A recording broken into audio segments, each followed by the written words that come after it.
Hi guys, welcome back to Jason's Pizza Lab. This evening we're actually going to make some pizzas. But some of the guys in work have been pestering me for weeks and weeks and weeks. Jace, when are you actually going to make some bloody pizzas? Tonight's the night. My family are in Venice and out in parties. So I have the kitchen and the house to myself so I can actually get on and make some pizzas without a audience in the background, basically taking the mickey at me like they normally do. So with no further ado, let's go to the overhead. In the grey box, we have the dough. Okay, so this dough uh, has been in the freezer for a few weeks. I made this as a batch some time ago. I believe it's 65%. I'm not entirely sure, but the point is, this was in my proven box overnight at 4 degrees. And then roughly 5 o'clock this afternoon, I reprogrammed the proven box to set it to 25 degrees C. And this is where we're at. We now have dough that is ready to rock and roll. So if I swiftly move to the dough cam, um, I can't stress enough about buying this fine semolina. This is going to save your life time and time again. So basically what I'm going to do is the dough in the box as it currently is, I'm just going to go crazy. Literally just smother the dough with semolina, because ultimately what you want to do is get this dough out of the box without it causing any drama underneath. Give it a little bit of a scoop. All this semolina is going to fall off. Okay, so there's our dough ball. Flip it over, so you got the wet side uppermost. Okay, bit more semolina will do no harm. Push out the edge of the dough using your fingertips. Sort of keep the sort of, bit of bend in there. You don't want to be stabbing your nails in, that's for sure. So you've got a nice thin crust. Flip it over, same sort of thing. Okay, so push it so the edge is out. And what we're doing now is basically forming the crust. And then once you've got that, we're just going to stretch it out. Now, I prefer to stretch my dough on the back of my hands. I just sort of use my thumbs and just stretch the edge, trying my damn hardest to stay away from the middle. Okay, so at that point, I got the dough out, back to the overhead, and there is my dough. It is roughly 10 inches in diameter. Tonight's toppings, we have an arrangement of spicy Italian sausage, which is homemade with hot honey, chilies, black pepper, bog standard supermarket ham, green peppers, jalapeno peppers, red onion, and chorizo. Okay, so the sauce that I use is mutti. The link's down in the description below. If you get them from Amazon, I will say straight off the bat, I do get a very tiny commission from any sales that you generate by clicking links. The cheese that I'm using today, this is frozen. I buy this from Costco in kilo bags. It's an Arla brand mozzarella. It does have potato starch to prevent clumping, okay? But to all intents and purposes, you might as well disregard the fact that that is there, because I've never had, I mean, I've used this cheese for months and months and months, and it is quite amazing cheese, and it basically doesn't clump. Okay, but this is the only cheese I have left. I do need to go back to Costco tomorrow. So this is just going to be a very bog standard cheese and tomato, nothing special. Smash on some uh, Italian herbs and get your peel. And because you've used your thing, you can just get it straight on the peel. No problem whatsoever. Okay, let's go straight over to the oven cam. We're using a 4 cam setup today because why not? And you just see how easy that went in. And that's purely because I went a bit crazy with the semolina. Okay, there's no other way I can sort of suggest you work with dough, and that is to use copious. Why is my camera's not changing?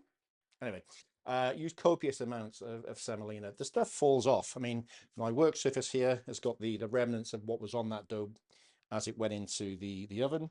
Coming back to the oven very quickly, so it's been in for about 30 seconds. So I just like to go in there and see how things are progressing, make sure that we're all okay. So far, so good. And basically what we do now, we'll just sort of sweep away all you can see here, the amount of semolina that was on the dough.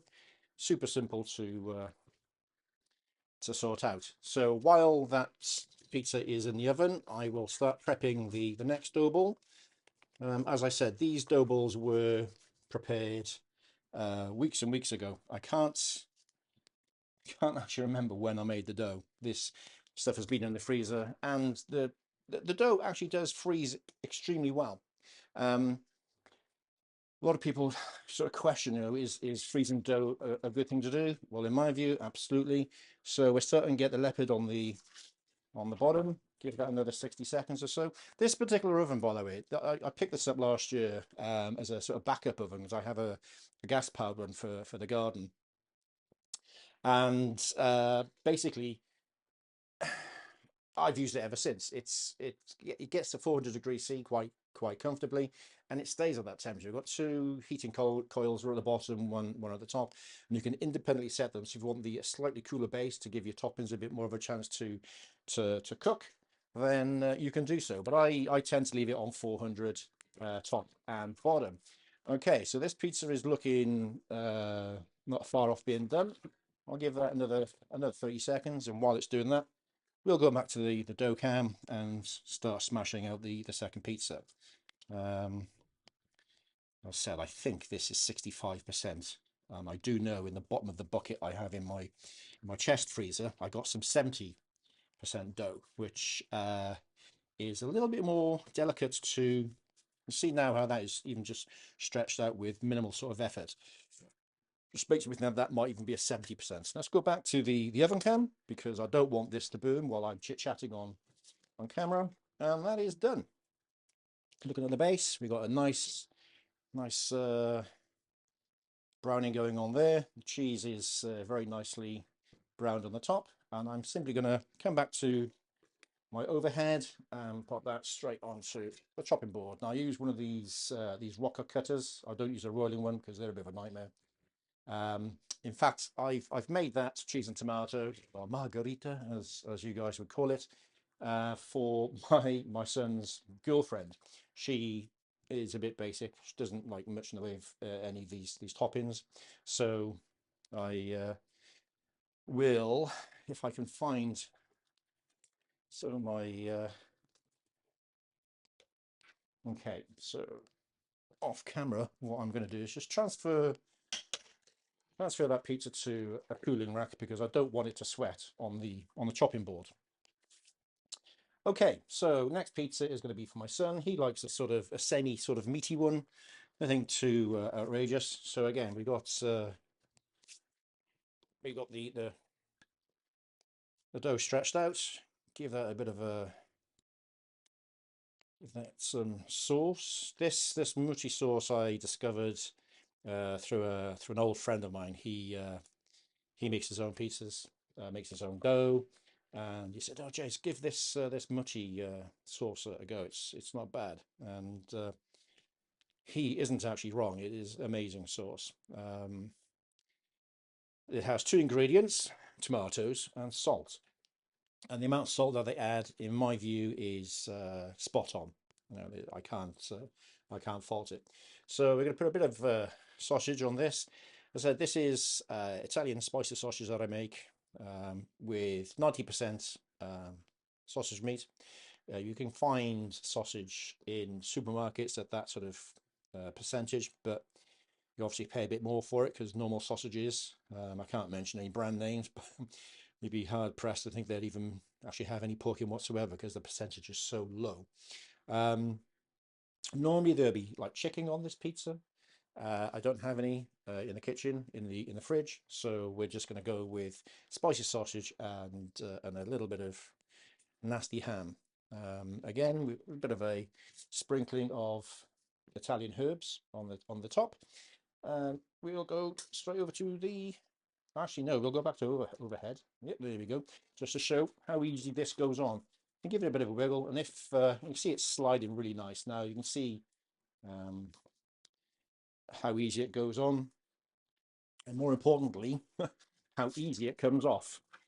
Okay, because when you're launching the pizza into the oven, the last thing you want to do is sort of only come off halfway and then fall off. And then as you're sort of giving it sort of this business with the peel, it's you know, it will cause a mess. So we'll leave that go for another 2 minutes. Come back to the overhead.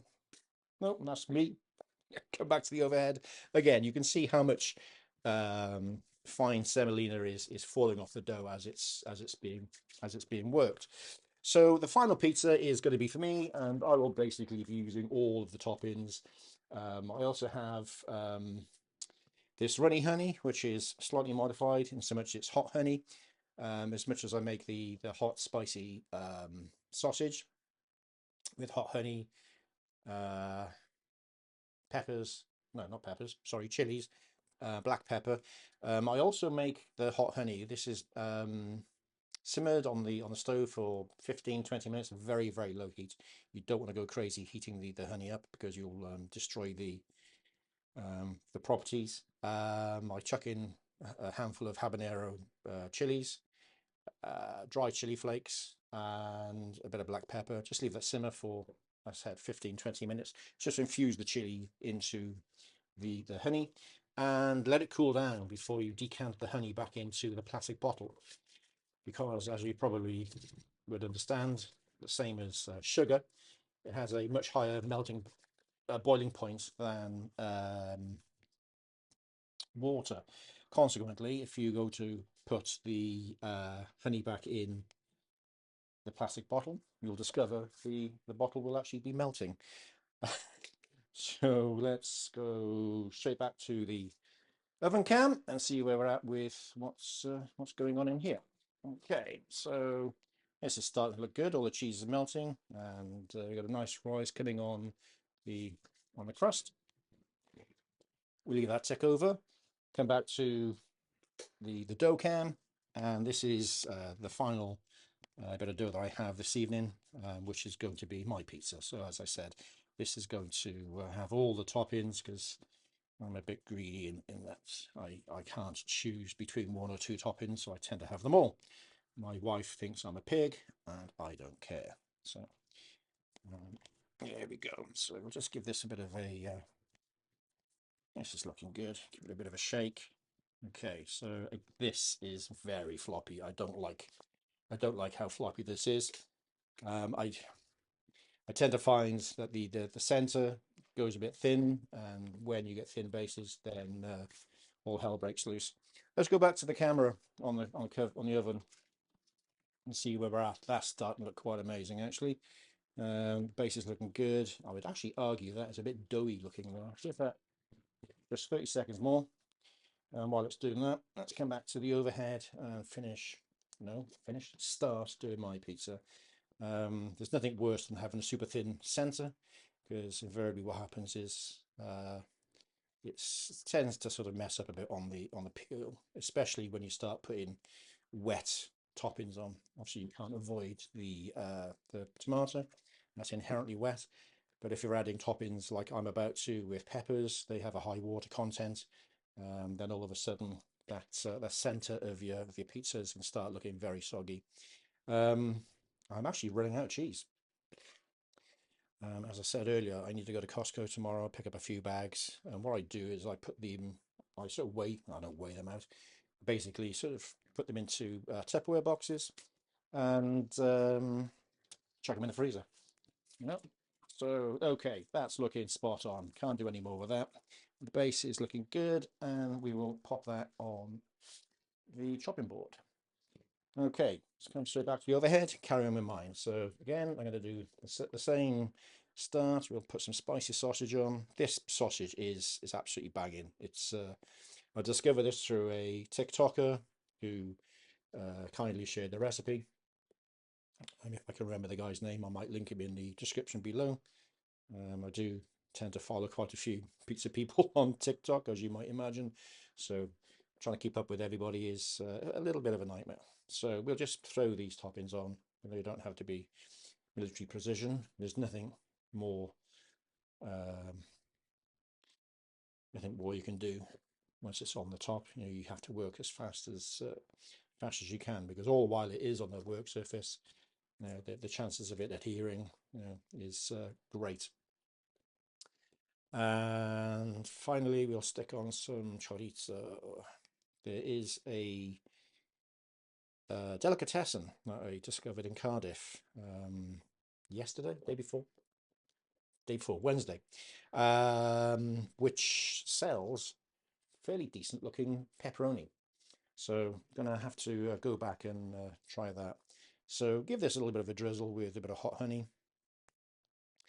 Just go a bit mad actually. I do actually like the stuff, and because I do like a bit of heat, I'll come over with a light sprinkling of chili flakes as well. And just to finish off, a little drizzle of Italian herbs. Same thing. So get this on the peel. That's looking good. Give it a bit of a wiggle. It's all going on. Straight back to the oven cam and slam it in. Okay, and there we go. That is how I make 3 pizzas in the space of what, 10-15 minutes. I will have to go back to the timeline to see how quickly I did these 3, but that's typically what I do on a Saturday night. The kitchen is awash with people, my family members, plus friends come over, and my children's respective halves. So there's generally quite a few of us in the kitchen any given Saturday night. So making this type of video with cameras everywhere and lights and whatever else, and me talking to the camera like an idiot, would attract a lot of sniggering and laughing in the background. So the fact that they're away this evening, this is a Friday evening, I'll be doing exactly the same thing tomorrow. These pizzas will be for later this evening when my son and his girlfriend come back from the party. I'm going to have the one that's in the oven now for my tea. It is 9:10, so I'm actually getting quite late for my tea this evening. Let's go back to the oven cam and see where we're at. As I said, this dough is of unknown pedigree, should we say. It's been in the freezer for several weeks, so the fact it's actually coming out and producing what I would consider to be tip-top pizzas is good. So anyway, that's like a condensed 10-15 minute video of how pizzas are made. I can't stress enough, if I come back to my dough cam, I can't stress enough that you get this stuff. This is an absolute godsend. Find semolina. It's linked in the description below. As I said, if you click any of the links in the description, there are affiliate links to Amazon. I've put the affiliate links there primarily because for ease of use, ease of finding things. People ask various questions. Jace, where'd you get this? Jace, where'd you get that? You know, so I source too many things from Amazon. It's convenient. I can't say I enjoy spending money to bolster somebody's profits. You know who I'm talking about, but it is what it is. So if you click any links below, I do get a minuscule amount of a kickback on that, which helps, you know, fund bits and pieces. Find semolina, get it by the bucket load. It all falls off. I recycle all this. What you see on the worktop here, this will all go back in the storage container. I mean, there's tiny bits of herbs in there. You know, that doesn't matter. Let's see what my tea is looking like. Oh, that's looking pretty decent if you ask me. I'm quite pleased with this. The base is coming along, and there we go. That is my pizza making process. I will try my damn hardest to make quite a few more of these videos over the coming weeks. I do have some crazy ideas. I went on to DeepSeek the other day and had a bit of a conversation about video ideas, and the fact that this is called Jason's Pizza Lab. It's not a lab, it's a kitchen, but I have an olive oil container which looks like it's out of a lab, which prompted me to start buying lab glassware. So I have all these props to be getting on with in future videos. So expect the content to change accordingly. Like, subscribe, do whatever you need to do, guys. I'll see you in the next one. Bye bye.